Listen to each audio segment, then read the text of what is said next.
dimanche 7 décembre, attachez votre sucre, il y a vraiment beaucoup d'énergie qui se passe en ce dimanche. Donc, la Lune est en Cancer toute la journée. C'est juste en soirée qu'elle va être en Lion. Autre énergie de feu, n'est-ce pas?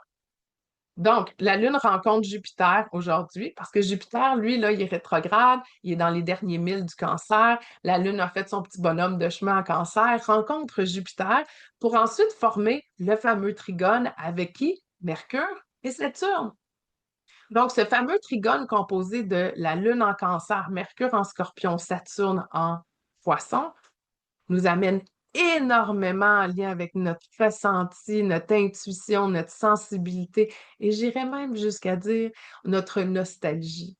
Vous savez, les gens forts nostalgiques, ils portent souvent du cancer. Et la nostalgie, c'est se rappeler d'une histoire passée, c'est se rappeler aussi de l'émotion passée. Se dire qu'on a déjà touché à cette émotion-là et que quand on est dans cet espace-là, c'est quoi qui se passe pour nous? Puis de quoi est-ce qu'on est capable? Et souvent, ça nous invite à, ben pas souvent, nécessairement, ça nous invite à revenir à l'espace du cœur où est-ce qu'on est le cœur grand ouvert, complètement vulnérable, en accédant à nos émotions les plus pures.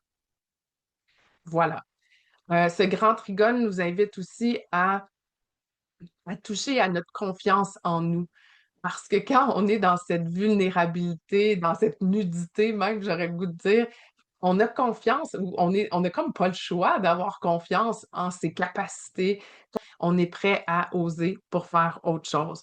Et ce faire autre chose-là est probablement en lien avec le choix qu'on a fait lors de la pleine lune ce jeudi. Ensuite de ça, on a le Soleil qui, lui, est en Sagittaire. Il forme un sextile avec Pallas Athéna. Et Pallas Athéna, c'est l'astéroïde qui représente l'intelligence créative, la sagesse. Pallas Athéna est la fille de Zeus. Zeus, c'est Jupiter. Lorsqu'elle est née, elle est née avec toute son armure au complet de la tête de Jupiter. Et Jupiter est le dieu du ciel, n'est-ce pas? C'est lui qui décide de la loi et de l'ordre. Il est dans le jugement. Elle est dotée de toute l'intelligence de Jupiter. Et ce qu'elle porte, c'est une sagesse qui est aussi déterminée par toute la considération qu'elle porte pour les gens et les choses. Donc, à quel point on peut avoir beaucoup de considération pour le bien commun. Et finalement, il y a Vénus et Mars qui sont en jasette un petit peu plus difficile là, avec Jupiter, père de Pallas Athéna. Et j'ai juste le goût de vous dire de ne pas vous laisser distraire et d'avancer avec toute votre vitalité vers votre but. OK? Parce beaucoup de monde sont en changement présentement. Écoutez, là, la planète est en changement, la société est en changement, les organisations sont en changement, les individus le sont. Et nous avons beaucoup d'attentes pour la société, pour les gouvernements, n'est-ce pas, pour notre monde corporatif.